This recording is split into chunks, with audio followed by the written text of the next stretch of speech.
Hi everybody, Dan Ullman, Mike Beer, the DRF.com Formulator race of the day for Friday, April the 21st is race number 9 at Keeneland. We're going a mile and a 16th. It's a graded stakes race for fillies and mares. It's the Doubledogdare.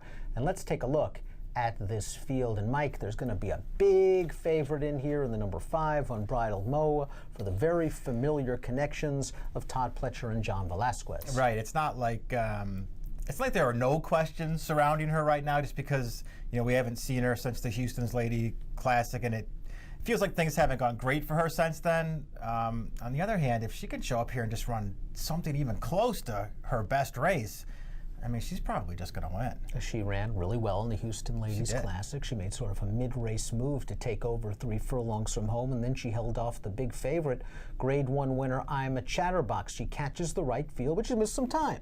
The Houston Ladies Classic was on January the 29th. There's about a month gap in her work tab. I think there was some sort of foot issue with Unbridled Mo. But she's back in here. She finds her right field. And as we see from our Timeform US pace projector, Unbridled Mo is probably going to sit a very good trip just off the early leader in a race that will favor horses on or near the lead. It'll be interesting to see where she is early in this race, because it's a short field anyway. There's really only one sort of confirmed front runner. That's the 3, Dear Elaine. I'm not sure how good she actually is, but she has a little bit of a pace advantage.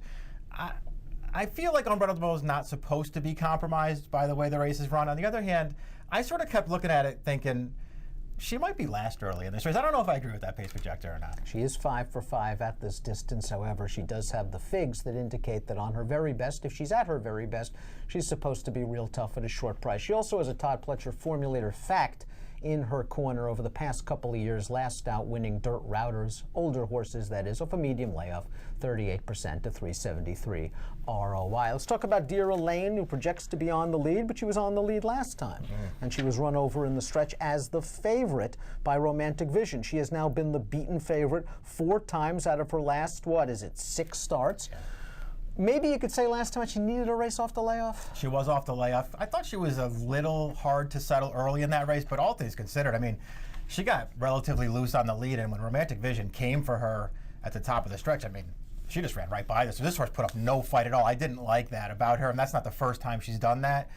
She has a pace advantage in this race. Maybe she can take advantage of it a little bit here, but I couldn't talk myself into her on the win end. Number 2 is Lady Foghorn, a real hard-hitting Indiana bred. She's won 13 of 23, and she's a graded stakes winner. She took the Falls City Handicap 2 starts back at Churchill Downs. Now, she ran in that Dear Elaine race last time out. She finished okay to be second. It was her first start back, and you have to wonder if these connections use that race simply as a prep for the Doubledogdare. Yeah, I mean, there was no pace in that race either. She was wide and last in that race. Romantic Vision, who won the race, was back off the pace with her, but she got that perfect sort of inside run to the stretch while this horse went around to the outside. I thought that she ran fine in there first off the layoff. She's a graded stakes winner. She shows up and she runs every single time.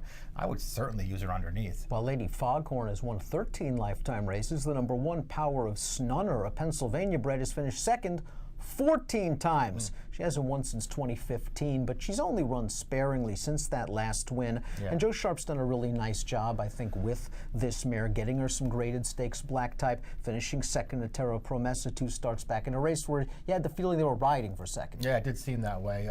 That was a very long layoff, so maybe she's just sort of racing her way back into shape, but she's got to pick it up pretty quickly here. She's got some tactical speed from the inside. Mike Smith aboard, but again, she's the kind of mare that likes to run second. Rounding out the fields, the number 4, Twirl Girl, who didn't do much running last time out for Joe Sharp. Maybe she's in here to ensure a little bit of pace?